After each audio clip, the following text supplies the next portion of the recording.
Let's get started, everyone. Thanks for being here today. So I think the first thing, let's just throw this open and understand what the latest trends are and really what some of the key emerging solutions are as we continue to evolve when it comes to the world of EdTech. You know, we've seen some very successful examples. We've also been seeing some really bad press, and that could be limited to one area. We won't dive into that. But, you know, what really are some of the converging trends as we move forward? Who would like to start? Ranjita. Thank you. I think for me, I represent higher education, executive education. The trend which is potentially existing here is how do we create immersive learning experience and personalized learning experience for the participants. And I think the emerging trends as of now that we see is AI-based learning, virtual reality-based learning, some of the immersive learning experience through chatbots and several others.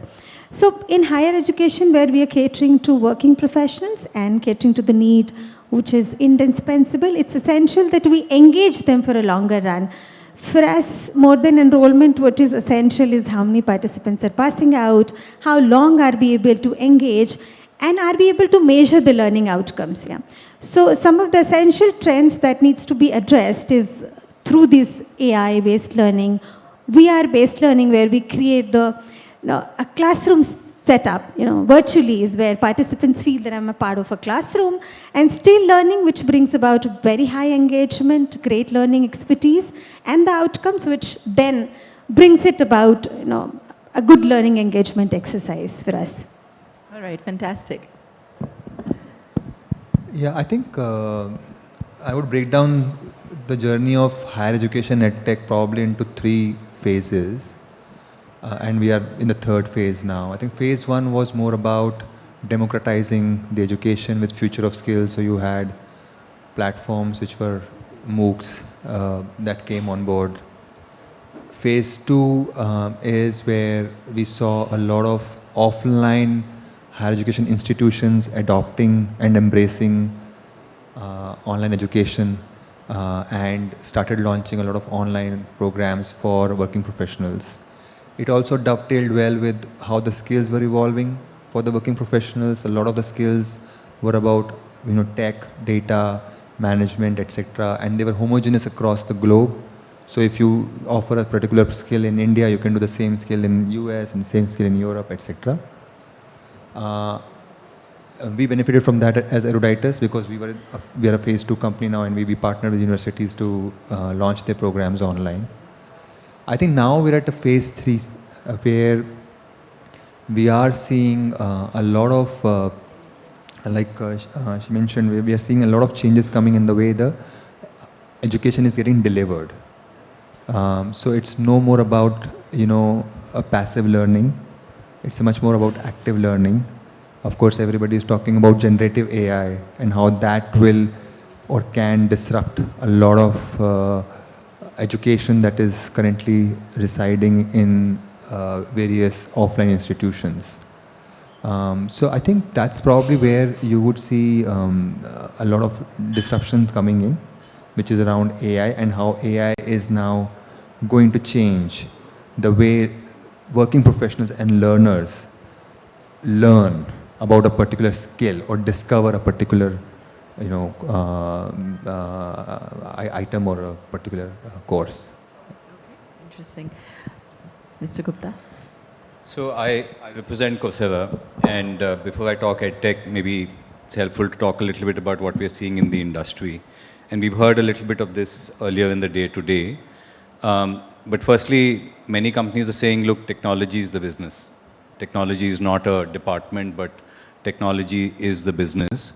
And so if you're and this is not just for IT companies, but this is true for banks, this is true for auto companies, manufacturing companies, and so on. So firstly, how can we play a role in bringing technology skills to working professionals, to students in campuses, to students in business schools? That's one thing that we are working on. The second thing that we kind of informally say at Coursera is skills pay the bills, right? So if you're a student on campus, you're getting a good degree, you're building your knowledge, but how do you build verifiable skills as well? How do you kind of demonstrate those is the second thing to think about. And then the third thing that we are seeing is industry as an educator has a big role to play as well. And if I'm doing an MBA at an IIM or a SP Gen and I want to work in digital marketing, it makes a lot of sense for me to also get a micro credential from Meta Facebook, because that has value in the market as well. So I think these are some of the broad trends that we are seeing, and maybe later happy to talk about what we are doing to be able to kind of cater to these broad trends as well. All right. Hi, my name is Hari. I represent Great Learning. So similar views to all other panelists, just to add on a couple of things. Usually what happens is that when we talk about EdTech, there's a lot of focus on the tech part of it, right? I think every single company here is a technology company, right? But what we are seeing is that, or what we should understand is that technology is an enabler, and the real crux is still the ed in it, right? Is education, right? That how do we deliver high quality education at scale, right? And how does technology play a part for it, right? So since you asked about trends, see what's happening is that the learning behavior of professionals, of students in campuses itself is changing. They now have access to a lot more of knowledge and information, right from YouTube to everything else out there, right? So the way they learn itself is changing, right? And what companies like us, all of us, the responsibility that we have is to make sure that they get a guided learning path where they get to learn from the best of, let's say, faculties, universities, or experts, and they're able to demonstrate that competence. Go back about 10, 15 years, it would be very hard for a student in an engineering college to showcase to the world that, listen, I have the skill set. I have this, like I know full stack development, or I know data science, or I know machine learning, right? And this is my portfolio, for example. But that's not the case today, right? You could be a student, you could be a working professional. You can absolutely build a portfolio, you can get projects. There's so much more that you can do beyond just academic knowledge, right? That will showcase your expertise, right? So that is one thing, right? The other thing that I'd like to add is that everything, especially since all of us represent, professional upskilling and higher education, all the skills that are being provided have to be in sync with what the industry needs, right? And I think that is perhaps the biggest advantage of, companies like the ones that are on the panel, is that we're all working very closely with the organizations at the other end, right? So what candidates would be learning would actually be really hands-on and applicable, such that they can go and add value to their respective organizations, right? To give you an example, right? We've all heard about generative AI and the trend, ChatGPT and all of that. In the last 5-6 months, the demand that we are seeing for generative AI courses, right? Not just in Indian, in like the Indian audience segment, but also internationally, especially the US. I mean, that's just gone, it's gone through the roof, right? It's a massive ramp up, right? Now, because we know that that's happening, right? We know that, okay, this is the queue. People want to learn generative AI. Let's have the right course. Let's partner with the right organizations, the right universities, such that they get that skill set and thereby, become more employable. Okay. How do you measure the effectiveness, the impact of some of these solutions? Is there a way to sort of, give a tangible assessment of, how it's creating an impact on the ecosystem? Pranjal?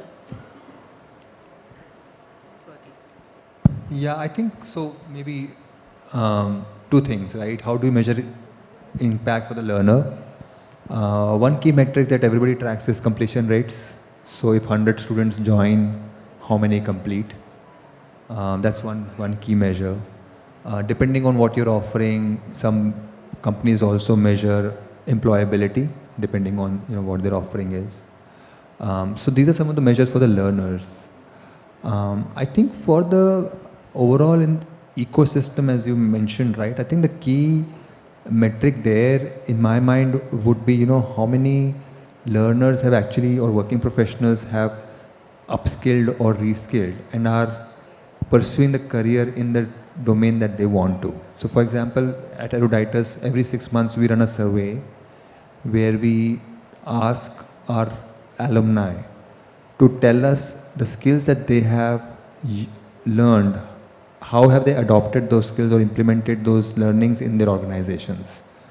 And I think that's an important metric also, right? Where you are able to then say, okay, are they changing the way of working for their organizations where they are currently working? Maybe another point which is similar to trend but a like slightly different one is if you zoom out and if you look at, at least 3 companies here on the panel, EdTech is much more global now. Education wasn't. A Harvard was a Harvard in the US, an IIT was an IIT in India, but a Coursera is global, an Eruditus is global, a Great Learning is global. So I think what you can see also is the fact that we are seeing EdTech becoming global platforms, which traditionally has not been the case. I mean, you guys are in media. Again, media is local, right? There's global, but then there's local. But EdTech is global because, as I said, right, the skill that a learner wants in the US is the same skill that a learner wants in India. So let me share a little bit of a story. So number 1 business school in the country is IIM Ahmedabad. And a handful of people get to go to IIM Ahmedabad, right? So about 8-10 weeks ago, Coursera IIM Ahmedabad got into a partnership. And Professor Vishal Gupta at IIM Ahmedabad teaches a course on leadership, right? So he put it online on Coursera. And what's really interesting about the leadership course is he uses examples from the Mahabharata and brings in a lot of Indian philosophy into leadership skills. So this course went live. IIM Ahmedabad has never taught online. And within 2 months, there are 75,000 people in the country who are taking this course. I met Professor Vishal Gupta and I said, look, you're going to become a celebrity. You're going to get stopped in the street and people will want to take pictures with you. And he started laughing and all of that. The same evening I met him, somebody at the airport caught him and said, I'm taking your course. I want to do a selfie with you, right? So to come back to your question on what does outcome look like? To me, successful outcome looks like taking IIM Ahmedabad, top business school in the country, making it available to 75,000 people, making the faculty member a celebrity in his own right, and taking the best of India to not just Indian learners, but also to learners outside the country. And then to also be able to excite and motivate other faculty members at IIM Ahmedabad to start creating more examples of this. And today there's a course called Game Theory from IIM Ahmedabad, which is now being taken by 50,000 people on Coursera. Yesterday, a course called Operation Elephants and Cheetahs went live, and it's a course on operations theory and so on. So I think these are numbers which tell you that this is adding value to both the instructor and the learner, and eventually it's going to help with whatever they're looking to achieve a little bit as well. Yeah, so I think in terms of how do we track effectiveness at Great Learning, so the first metric, of course, is completion rate, right? And completion rate does not mean just attending live classes or going through learning material, but it means successfully completing the assessments, right? And for all our courses, there's the 60% is the cutoff, right? So you have to score above 60% to clear any course. So the first metric is that. But more consequential metric, at least for us, that we track is the career impact, right? So you learned this, you acquired the skill, so what, right? So we we have, of course, a large team that works on achieving or helping learners achieve that career impact, but that's also something we measure almost twice every year across our entire learner and alumni base. And so far what we've seen is that across a large base of learners, about 2/3 of our learners and alumni come back and say that they are able to achieve the career impact that they wanted within 12 months of program completion. So that gives us a lot of confidence.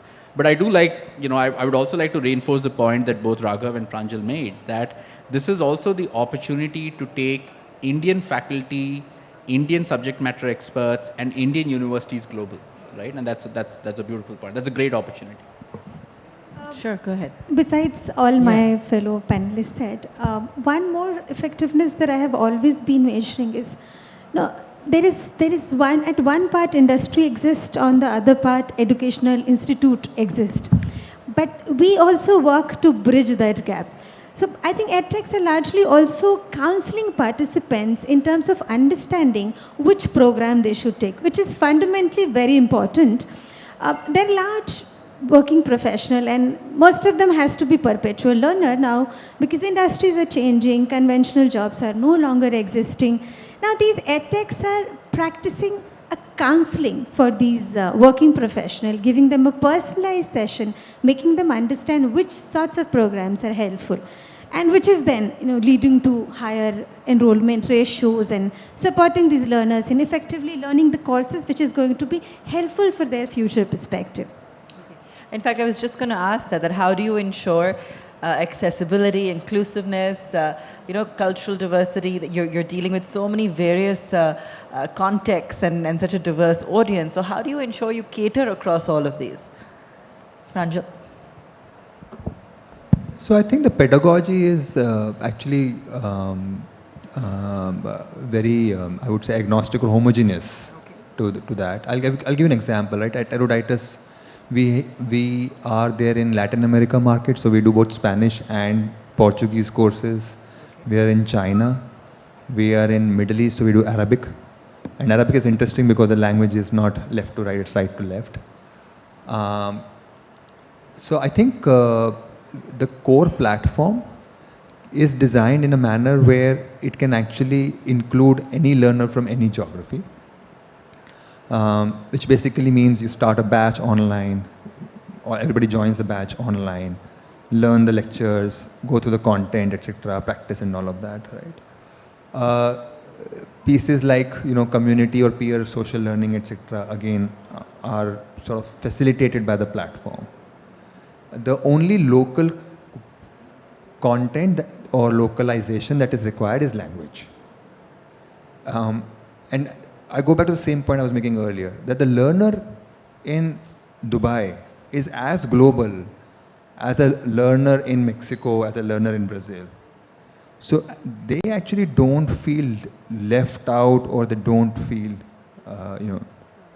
What we do though is, if the batch size is larger, then you run dedicated batches. You run a dedicated batch for Brazil, you run a dedicated batch for Mexico, etc., because the batch size then becomes larger. Again, depends on what model everybody has. We have a small private classroom model, so we work in smaller batches. We don't work in big batches.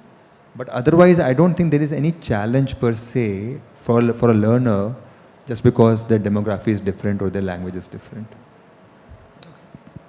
So there are two elements of inclusiveness that I can share. One is around gender, the other is around geography and the not so advanced states in the country.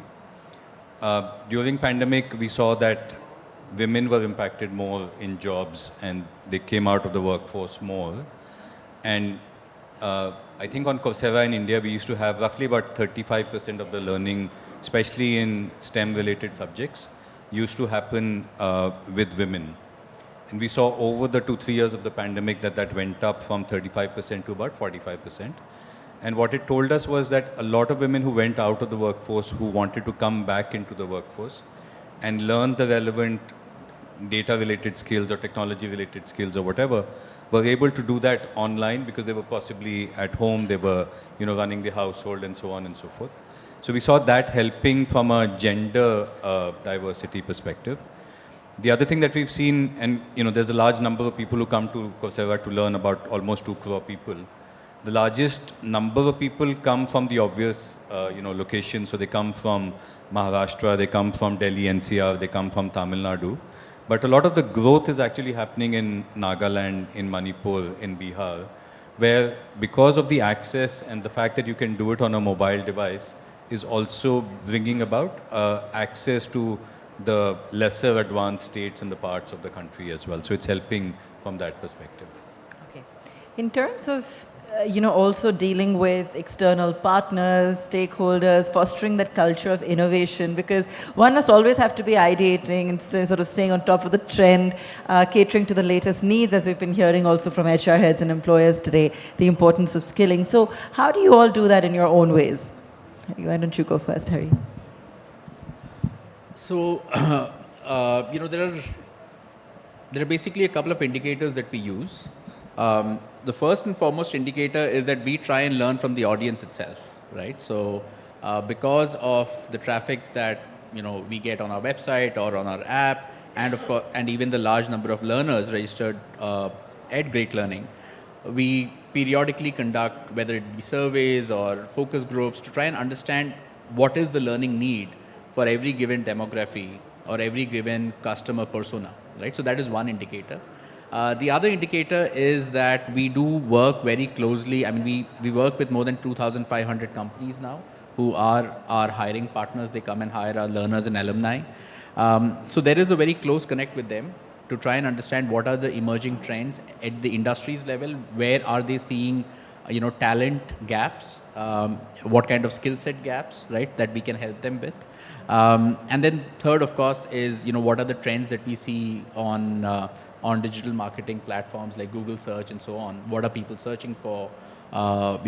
What is the kind of, between regions, what is the kind of growth that's happening in search trends. So we triangulate across these three different, input factors and then decide, okay, these are, let's say, the set of skill sets that have a demand, not just from a consumer side, but also from an industry side, and then work with our university partners to put out the right course. Okay. Yeah, I think at Eruditus we have what we call as a 3-box framework. Box 1, box 2, box 3.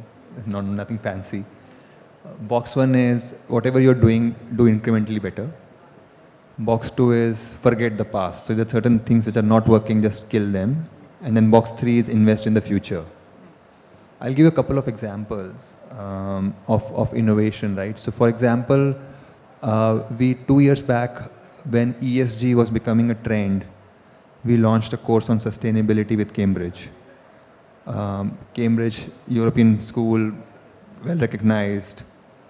And for 2 years it did really well, but now sustainability has taken sort of a back seat, and hence that course is now doing run rate. Then the trend came of generative AI, and we launched courses on generative AI. Not just that, we are now using generative AI for our business, where we are using generative AI to give a rubric of course and say, okay, this is a suggested outline of a course that then we can work with faculty or the institution and then suggest to them how we can work together. So I think the point around innovation, at least our view, is that it has to be a little bit more structured, where you set up certain parameters and KPIs for leaders, where they continuously think about box 1, box 2, box 3. And if there's no box 3 in your framework, then there's something wrong. And of course, 80% will fail, but 20% may succeed. And that's really the way how we internally bring innovation in our business. And I'd love to get everyone's thoughts, but I also want to ask in terms of the pricing when it comes to offering courses online. What is the trend there as well? In the sense, are you finding people willing to pay a premium, like you said, for more immersive experiential things? Has it become more competitive otherwise, perhaps for the more generic courses? What are some of the trends that you're observing? Okay, I'll take up this point. Some of the trend basically arises from who are we catering to.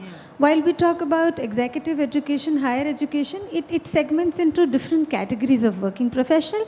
One at the entry level, other at the middle level, and third is at the CXO level. So the need at all the levels are quite different. At the basic level, people want to just learn something and become employable. At the mid level, they look for a career transition or look for a better stability into career. As I mentioned in my previous talk, as everybody has to be perpetual learner, including all of us who are seated in the panel. The industries are changing. There are a lot of limitations which are coming within us. And that's when people, even at the CXO level, has to learn differently. Now, the learning need at CXO is entirely different for them. And immersive learning is more, they want to have a peer interaction. They want to have a classroom-based learning, as against somebody who is at the entry level, who's even okay with the MOOCs-based learning or a learning which is at a high scale, or maybe which is completely online. Yeah? So these technology innovation plays a vital role in dealing with all different type of aspirants in learning and ensuring that we are fulfilling the needs at all the levels with the different technology. However, your question was, are they ready to pay premium? Yes, there are, because they know it is going to be an investment for the lifetime, and they're quite happy to pay for it and learn what is going to be helping them in future. Okay, so how do you see the industry evolving? Let me come to you, Rahul, in terms of, increasing number of players. It's global, like you said, getting more customized, more experiential, more global at some levels. How do you see things evolving? I think from a Coursera perspective, there are two areas that we are focused on. One, we think learning happens in institutions. So we work with businesses, we work with campuses, we work with governments who then provide learning to their stakeholders. During the pandemic, one of our platforms, which is called Coursera for Campus, was made free to all campuses in the country and around the world. And thousands of campuses used it at that point in time. Today, regulation says in India, as a part of the new education policy, that online can provide credits up to 40%. And today, hundreds of campuses do that using the Coursera for Campus platform. So I see us continuing to contribute to that because the points I was making earlier, that technology is the business, skills pay the bills. This is where campuses are leveraging a platform like Coursera to say, look, if we don't have the faculty to teach these subjects, we will leverage the Coursera platform. The other thing which is also becoming, which is likely to become large and we are working on, is regulation allows online degrees to be now made available on par with on-campus degrees. By the end of this year, we will have 10 online degrees on Coursera. And these come from IIT Roorkee, these come from BITS Pilani, these come from top institutions in the country. And like we've heard through the day, these are institutions where only a handful of people get to go. And the idea is to say, look, can we take a BITS Pilani and make it available to thousands of people at 1/4 the price of going to campus? And it's not the same audience, so it's not the same student who will go to on-campus, but this audience who's online is possibly a working professional who does not want to leave their job and is happy doing that online course to be able to get ahead in their career. We think it makes a lot of sense from a business standpoint. It also contributes to the broader gross enrollment ratio of the country and helps push the higher education system forward as well. Go ahead, Hari. Yeah. So, in terms of the way we view the future, I'd just like to segregate, the market into two different buckets. One is the professional upskilling space, which is largely working professionals working in different companies, understanding the changing needs of their respective organizations and wanting to upskill. I think that will continue. All of us are seeing a certain steady growth in that. That will continue. What will change from time to time are the skill sets that they want to acquire, right? And that is largely dictated and driven by their respective organizations' charter, right? So as long as companies like us have an ear to the ground and we understand that what is the future trend, I think that market continues to be there. It's a global market. The other, as Raghav was saying, the other big emerging market is the online degree space, which I think will be a game changer. We are already seeing initial signs of it. And what is really awesome about this is that because of the new education policy and the online degree charter, now students and learners across the country have access to the best of institutions to pursue their degrees, right? So it changes two things fundamentally. One is where you learn from. You could be, in any part of the country, but you can learn from India's best universities and get a degree now. That is one part to it. The other part to it is that it also changes what you are able to do in that 3 or 4 years of undergraduation or 2 years of masters, because you don't have to go to a campus. Which means that now you can actually be pursuing a BCom or a BSc or an MCom or an MBA for that matter, but also start working. And that completely changes, the way somebody's career charts out, right? Because you become so much more employable even before you finish your formal education. Some of these themes have been playing out through the day. The whole process of the principle of sort of working and studying side by side, learning, unlearning, having multiple skills. Just a quick run of closing comments. But I think what I'm hearing from all of you is how things are moving away from thinking of online education as just another course, but to more deeper degrees, deeper learning, more varied learning, and a lot of opportunities there. So just closing comments from you. I'd love some quick snippets in terms of maybe where you're seeing the most traction, whether it's one of the smaller towns or in the kind of degrees. What are youngsters really looking for today? You have all the insights, so leave us with some of those. I'll quickly first introduce what we do. So we are largely, our 80% of acquisition and student support that we do is into degree space, yeah? And about 20-30% is into certification, which is spread across IIM Ahmedabad and IITs and some of the Ivy League institutes, which includes Michigan, Wharton, MIT, etc. Now, the trends that we've seen is the attraction into Tier B and Tier C cities are pretty higher than what we've seen in Tier 1, because the accessibility to education and better institutions are more in these cities. So therefore, we feel that the need for all of us is to go to Tier 2, Tier 3 cities, handhold those people and make them understand is what this world is all about and how can they change the world through this technology innovation and technology-based learning. Got it. I'll just maybe pick up the point that Raghav was making earlier. And the closing comment would be that EdTech is not a substitute for education, it's an enabler of education. We see a world where high quality brands like IIM Ahmedabad, IITs, IIMs, etc. will remain. And it's the responsibility of high quality EdTech players like us to ensure that we provide that education, make it accessible to all learners.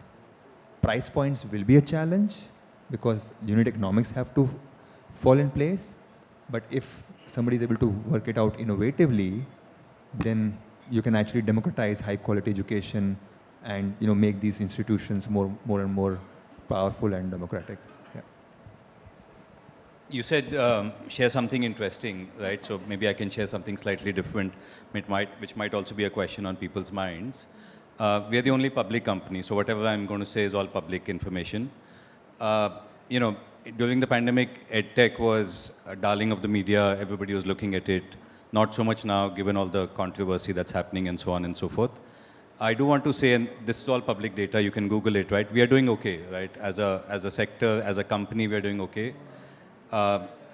Revenue was growing at 40% during the pandemic. It's growing at 20% now. It's sizable. Coursera is a $600 million revenue company, which is about 5,000 crore rupees. We've said in the October, November, December quarter, we will be profitable. So there is possibly a business model that works as well. We think long-term revenue growth is going to be 25-30%. We've also said next year at an EBITDA level, at a company level, we will be profitable. So I just want to kind of address the question that, look, is there a viable business model here that is adding value to society and adding value to shareholders and stakeholders of the company? We think there is. And the reason for kind of sharing this is because if we're doing something which is valuable for society, for learners, for faculty members, for industry, that is when a business model by itself will become profitable. And we think we are on the right track with the model that is coming together. As closing comments, I think, first of all, thank you, Raghav, for that reinforcement. I hope everybody registered that. There are, of course, multiple companies on this panel, and I think everybody has the same charter that, there is a commercial, viable, feasible model in higher education upskilling that all of us are working towards. And it should happen, it will happen is what I feel, right? Many of the companies here are very close to it. And so that's one part to it, right? The other part is the value, in education that we all bring forth. And what I see is that there will be closer collaboration between the best of educational institutions and the best of EdTech companies. And consequently, what's going to happen is that the real gainer here is actually the learner. They get the best of technology platforms, they get the best access to the best faculty, the best universities, and overall, whether it is the GER or whether it is skill levels, we should start seeing a significant improvement in these numbers, which is even better for our economy, right? What we may see as time progresses is that India has, I think, more than 3,000 universities, if I'm not wrong, right? So what we may see as time progresses is that the lower quality institutions, the lower quality universities may struggle, right? Because now learners will have that access. They are no longer held hostage to a given city or a given locality to go to a college. And I think that is a good thing. All right. I love the way you summed it up. And yes, everyone's made fantastic points here. Could I have a big round of applause for this panel today? Thank you so much. Great representation of the industry.